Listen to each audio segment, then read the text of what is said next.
are you? Good. Well, let's go find us a buck. What do you say? Wade and Kirsten are snoozing. It's time to find them. The time's now.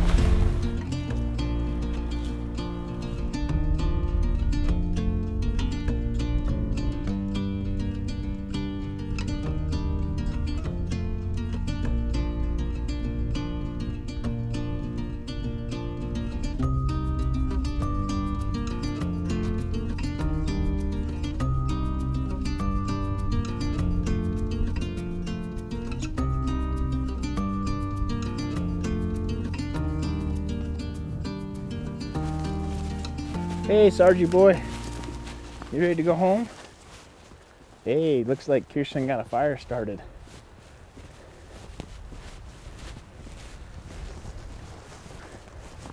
Good morning. Hello. Hey, are you there? We're coming in. Oh, you're already packing up. Oh yeah, we're gonna wait for like 10 minutes. Oh, okay. Waiter Tom, what are you doing? He's not coming. You mister, I see you. I see you. What are you doing? What, you like your blankie? Hey, you ready to go home? You want to go home or do you want to stay here? Excitement for the morning. You right, kitty? Hey, you want to ride Big Ollie? No. Not yet, huh? Not yet. We'll get Justin has breakfast first. So we found 5 deer and a small buck, but didn't shoot them. Too little. Got over to him. And but what do you say we get everything packed up and roll out? I'm starting to pack stuff up right now. Okay, sounds good. I'll go catch llamas and we'll get going.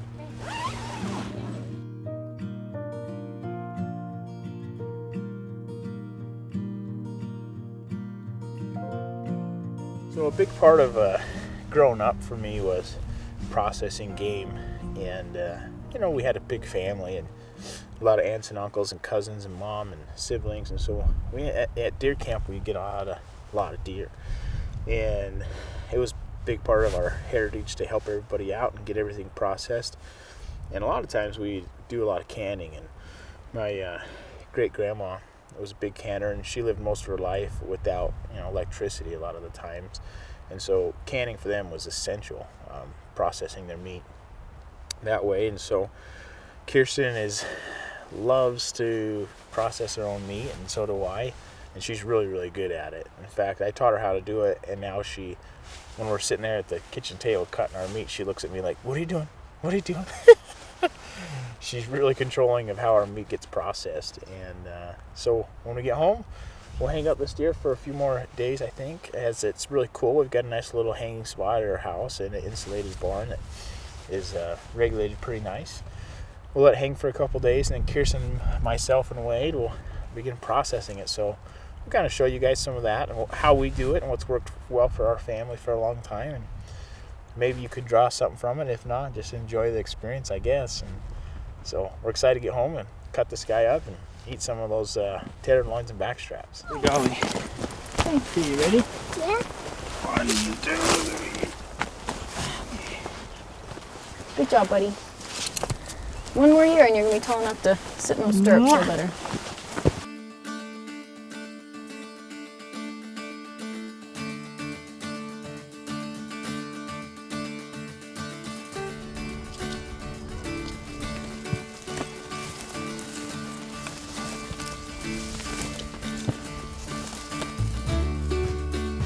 You have no hands on that saddle?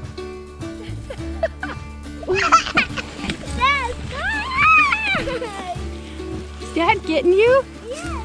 Daddy? Dad, The hike out is so much better than the hike in. Oh my gosh, I really was very out of shape. But even that, the 2 days of hiking has immensely improved my cardio. So it's been good. And Wade and I have been singing songs all the way down. What about the 3 Blind Mice song? 3 blind mice, see how they run. They all farmer's wife who cut off their tails with a carving knife. All right, tell me, babe. Lay it on thick. How many more miles do we have? 3 more. I'm doing fine this time. Wasn't me. What are you doing back there, little boy? Let me see you. Hi. You having fun? Yes, yes, yes. Yes, yes, yes. Mom, What? I can't look at you. You can't look at me? Why not? Where are we going? We're going to the truck so we can go home. Go home. We made it, boys.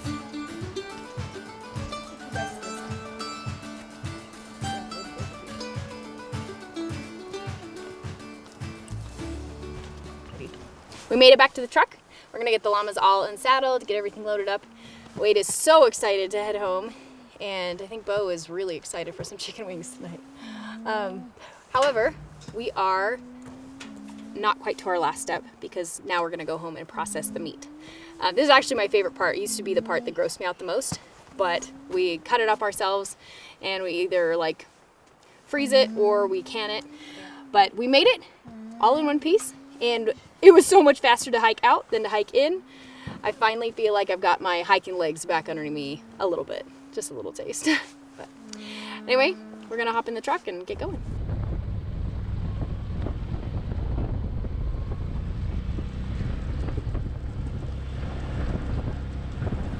We are back from our hunting trip. It's been about 10 days. Our deer has been outside aging, and it's been beautiful, cool weather. Perfect for just hanging it outside in a nice shady spot.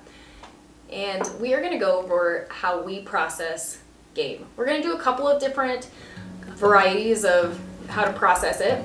The beginning is the same, getting it ready to go, but we're gonna freeze some and we're gonna can some. When I first started canning, I tried to YouTube it, like, how do I can meat? And you guys, there's nothing out there, there's no references. So let this be like an initial reference for you guys as you troubleshoot how to get this stuff into a can, into a jar. So I'm gonna grab a front quarter. I think that front quarters are the easiest to start with because they are the hardest to get steaks out of. The muscle groups are little. It's super hard to make a steak that's great all the way through. Usually you end up having to like have a little bit of silver skin through there, or they get so small you end up burgering it all. Canning it makes it so much easier because you don't have to be quite as OCD about removing all of that silver skin. You can leave a little bit, which is nice, and you don't have to be quite as meticulous. I'm excited. Let's get to it. So we've got our front quarter here, and we're ready to go. We're going to be using a variety of Gerber knives. I actually love these knives because you can just throw the blades away when they get dull instead of trying to sharpen it. I'm a hopeless knife sharpener. The first thing that I'm going to go and do is cut off all of the skin that's around. You can also use these scraps for like making dog food or for feeding your cats or whatever, so they're not all completely wasted. I'm going to go ahead and get started on that, just cutting off all this oxidized meat that is no longer delicious looking. All right, so just slide that under.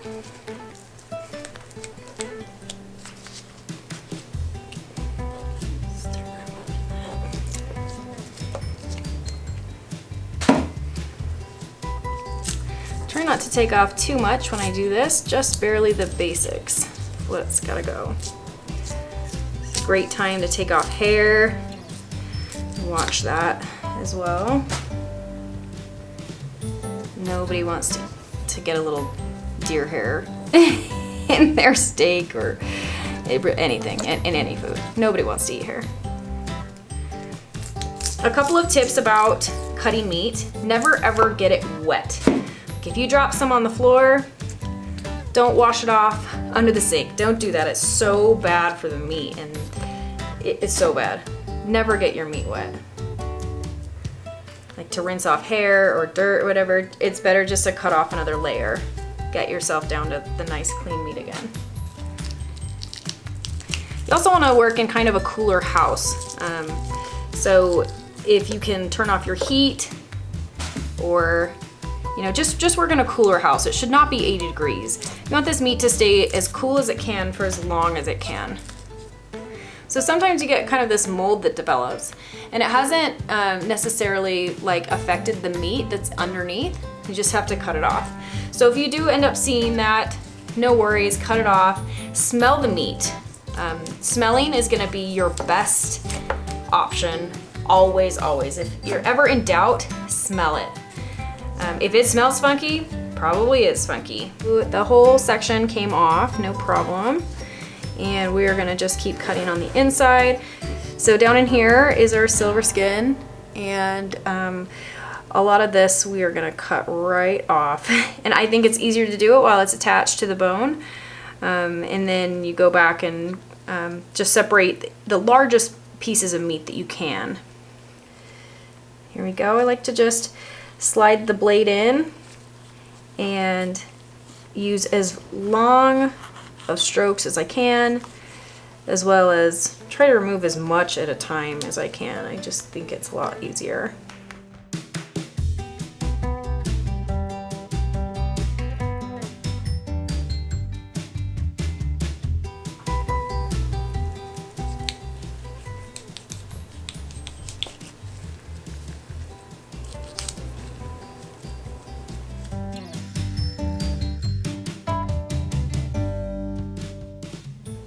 Look at that beautiful, this is coming off of a tendon here. This is a really thick spot of silver skin, and that's definitely something that we're gonna want to remove.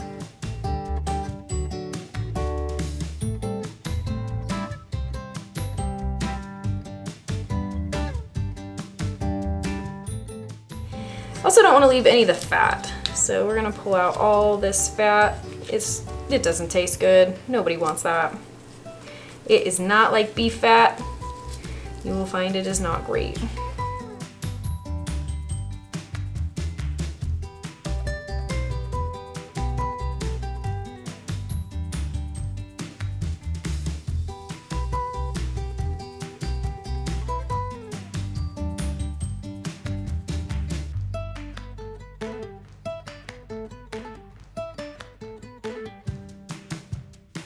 So now what I've got left is just this beautiful pile of meat. Now we get to sort through all of this stuff.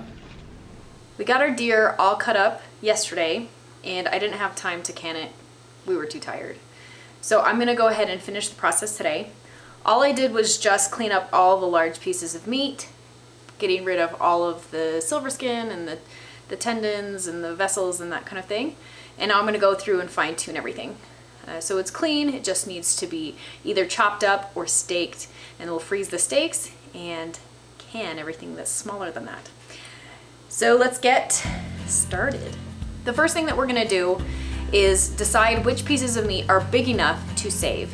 If it's a nice big piece of meat, whether it's for medallions size steaks or larger, we're gonna steak those up and put them in one section.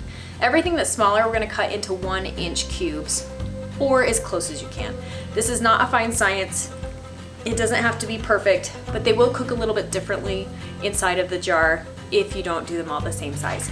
So I really like to keep one clean hand and one dirty hand once I'm doing this. So I'm gonna have a glove on one hand and not on the other. Let's grab our first piece. So this is a nice, beautiful, big piece, and I am going to steak this. So you want to use the sharpest knife at your disposal. And I like to make long strokes. This little piece right here, because it doesn't have a flat side on one end, I'm gonna just go ahead and chunk that into my small pieces, ready for canning. It also has a little bit of silver skin left on it. I'm actually just gonna cut that off. Not that it, like I said, it doesn't terribly matter when you're canning to have a little bit, but I like to remove as much as I can. All right. When you do steaks, you want to cut your steaks against the grain. So you can see these long, beautiful fibers running through here. And if you cut it this direction, your steak is going to be terrible. All right. So instead of doing that, I'm going to cut perpendicular to those beautiful long lines. What I'm going to do with this is I like my steaks pretty thick. It's better, easier for maintaining medium rare. So I'm like a 3/4 inch to a full inch steak kind of girl. So that's what I'm gonna do with these. Nice long strokes with my knife. You all right, buddy? Wade's choking in the background. All right, there's one. Let's see, little arteries running through this muscle. Those aren't my favorite, but it's gonna be all right. So anytime you have kind of an imperfection, like right in, can you see it here? Like in these two, we have a little bit of an artery running through there, and this is gonna end up being pretty gristly. So this would be up to you. This may not make the most appealing steak for like your mother-in-law. So if you're gonna be feeding this to someone else, they may not love that part. But when you're cooking it, it's gonna be fine. Just eat around it.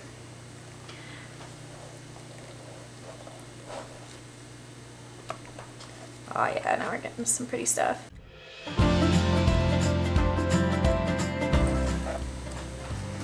All right, so for those of you that might be confused still, this all went together this way, right?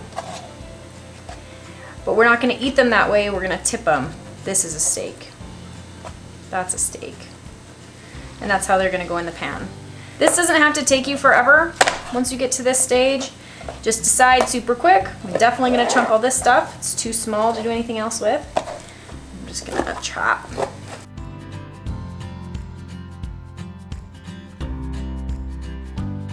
Once we have decided whether it's gonna go into smaller cubes or steaks, we're gonna start, I just throw it all into one big bowl, all of my small cubes, and then I leave my steaks set out in the way that I wanna package them. Usually there are not a lot of steaks off a deer because the muscle groups are so small.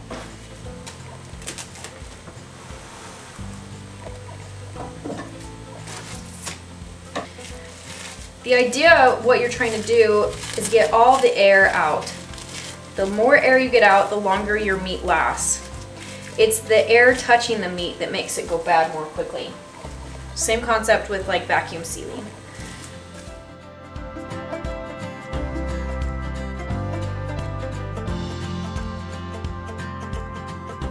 We've got our meat here packaged up and ready to be wrapped in paper. You have to buy a freezer paper, so make sure that you're not just buying regular old parchment. So freezer paper has a shiny side and a dull side. And you always want to put the shiny side towards your meat. It's going to help to insulate and keep it from getting frostbitten.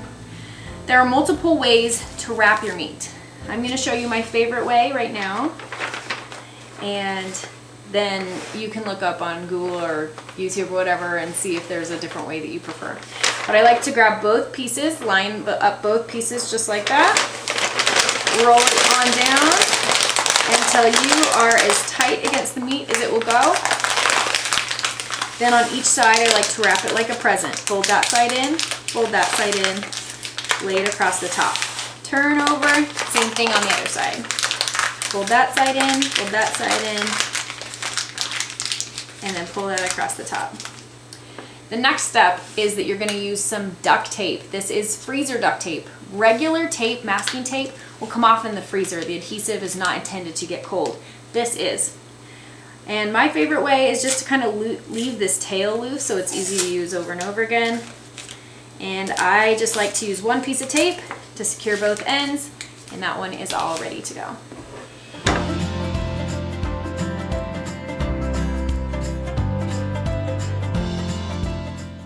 When you go to use your deer, put it in the freezer the night before, the day before sometime. You can defrost it in the microwave, that's fine, but as far as steaks go, usually ruins your steak quality, just like with any other meat. Canning meat gets rid of that venison taste, or if you have a really gamey something, I don't know how it does it, but it just totally makes that scent go away within the can. When you open your cooker, when it's done pressure cooking, it smells terrible. It's like it pulls it out and leaves it in your pressure cooker. But the actual meat is awesome. I like to use the wider mouth jars, but on these pints it's not as important. So what I'm gonna do is I'm gonna put this funnel on top and I'm gonna just put meat in the jars.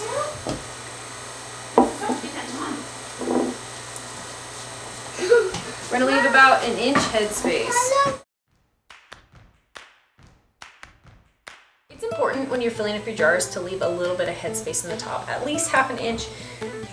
3/4 of an inch is fine. A full inch is fine, or even if you only have half jars because you ran out. Like this is my last one. It's obviously not full, but this is fine as well. The funnel is 2 parts. It's super important. Number 1, it just helps you get everything in there, makes life easier. Number 2 is that it protects the seal of the jar. If you get anything around this jar, you need to wipe it off. The lids now these days are not as sensitive, but it's still a problem and it will make your jar not seal. So if when you pull the funnel off, if something slaps across there or whatever, you need to make sure to clean that. Be very conscious of that. At this point, you could add seasonings. Some people do like salt and pepper, Montreal steak, I mean. You could put chicken seasoning in there.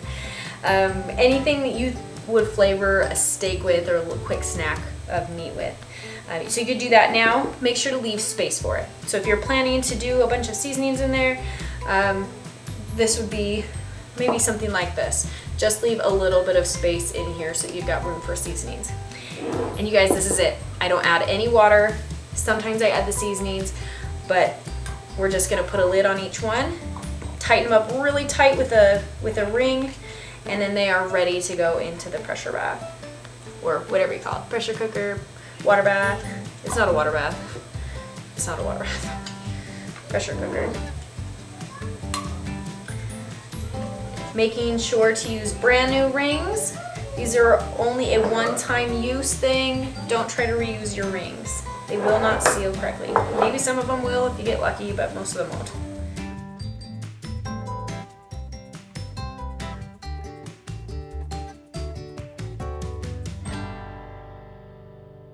You're gonna put the jars into the cooker. Make sure to keep the metal thing with the holes in it on the bottom. That keeps the jars off of the heat so they don't bounce around so much. Then you're just gonna double stack the jars in there. You can put 8 down on the bottom and 8 on the top row if you're doing small jars. Some cookers have enough space that you can put a row of quart jars on the bottom and a row of pints on the top. It just depends on what size cooker you're using. Today I've got 16 pints all stacked up in there, and we're gonna wait until it starts steaming. Once it has begun steaming, we're gonna let it do that for 10 minutes. Then we're gonna lock the lid on and begin our timer for 90. Meat should cook in the pressure cooker for 90 minutes at between 13 and 15 PSI. Again, reference your cooker and make sure that that's what they recommend for meat. At that point, make sure not to open your pressure cooker right away because you're gonna blow stuff up. So let it cool down a bit and then take your jars out. What we do is just leave them in overnight, come back in the morning, and they are ready to be taken out. So we're gonna pop this open, make sure that everything's sealed up, and we're gonna start a new batch and run through that a little bit more thoroughly this time. You guys, when you open it, be ready to be wafted with the most intense smells. Our tops are good. This was my little half jar, and you can see that it sealed up just fine in there, no problems. You can also see a little bit of fat floating around in there. That's totally normal. So let's pull all these out. Once you pull the jars out and they have completely come cool to room temperature, you'll know if they sealed properly or not. The top of the lid will pop in. Once that lid has popped, you can tell by just pushing on all the tops. Once you have checked all the tops and they are sealed, you can take the ring off. Make sure to store the jars without the ring on the top.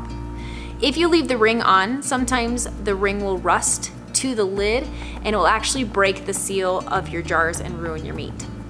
Not what we want to do when we spent this much time working on it.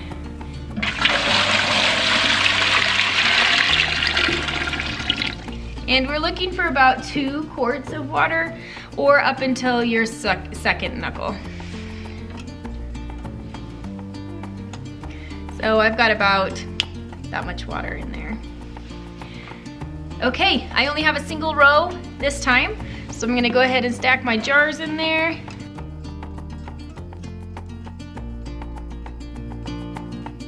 Now what we're gonna do, we're gonna close up this lid, and we're gonna wait until this little bubbler starts steaming.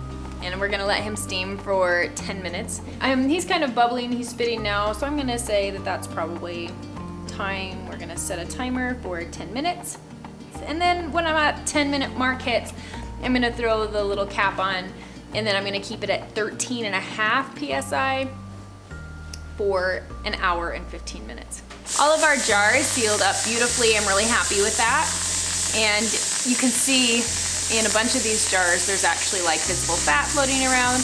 And over time, you might notice that this section congeals. And that's completely fine. It just means that there's more fat in it. It's a different muscle group that was in that jar. No problem. One thing that you should always do before you use your canned meat is take your fingers and try to remove the lid with your fingers first. If the lid comes off easily, don't eat that. If you can't get it off, some people have really strong fingernails and can just pry these off. We're not looking for that. We're just looking for, with your soft tips, pads of your fingers, see if you can get the jar lid off. All right, it has been 10 minutes. Let's put our dancing top on. There he goes. He's on. Okay, we're waiting for that PSI to go up. Might be a minute. All right, so we're gonna store our jars without the lids on, allow them to dry, and then store them in a nice, dark, room temperature area. My last couple of tips about canning. I really enjoy keeping the boxes that the jars come in. It helps with organization so much. It comes with jar separators so that your jars aren't clinking together if you're moving them around or restacking them. It also is so helpful if you're stacking them inside the closet so you're not having big stacks of jars fall over. I really like to have those. So hang on to those. If you don't have that, if you just were given like some family jars, which is what I use this time, find yourself an Amazon box or something that you can keep them in. The heavier duty the box, the more weight it will hold. So don't do a giant box if the structure of the box is not terribly wonderful. Just food for thought. With this meat, if you look at this jar, look at how much juice is inside. And there's all sorts of things, right? Like there's some white bits in there, that's just fat. And if you remember, I didn't put anything into this jar except meat. No water went in, it's just meat. And you don't want to dump this back out because it's meat juice. And if you dump it out, you're gonna lose a bunch of flavor and a bunch of awesomeness. So don't dump this out. You can skim the fat off if you want, but I never do. When you go to cook that, the whole can goes in. So if you're doing spaghetti or tacos or whatever, you put that meat in the pan and you just let that meat reabsorb all that juice. I promise you will thank me later for that tip. Something that you do want to try. Anytime that you get a new can of meat out, you want to use the soft parts of your finger and try to lift that lid off. If the lid comes off with your fingertips, don't use that jar. Sometimes this juice will go from a nice beautiful liquid to coagulated and jelly-like. That is fine. It just means that the fat content of that juice is higher than other cans. You may choose to put that into something that you're gonna cook for less amount of time. You've got about 5 years shelf life out of this meat, which is awesome, saves you a ton of freezer space, and it makes a great gift. However, you need to know how to cook it, and if you do give it away, you need to teach them how to use it. Otherwise, it will be unused on their shelf for the rest of eternity because, to be honest, it doesn't look very nice. Any canned meat looks sort of gross. So stay tuned. You can check out our channel for recipes and ideas on how to use this canned meat. We'll have more to come. And also stay tuned on Randy Newberg's channel because I'm going back out elk hunting and maybe we get to repeat this process all over again. Canning an elk takes so much longer, you guys. They're so big. If you try this out, let us know how it works. If you come up with any tips or if you have any ancestral knowledge, share it below. We would love to hear it. Because like I said, there's just not that much information out there, you guys. You try to YouTube how to can meat or how to use canned meat, nothing. There's nothing out there. So share it. We don't want that knowledge to get lost, and it's kind of like a lost art. It's like crocheting. No one knows how to do it anymore. Anyway, thank you guys for staying tuned in. This was an awesome adventure for me and a great first stepping stone in the whole process of taking care of deer myself, shooting it myself, and then also getting it to the freezer. It's the whole, like, what do they call that? Farm to table experience. So stay tuned. We're glad to have you. We'll see you next time.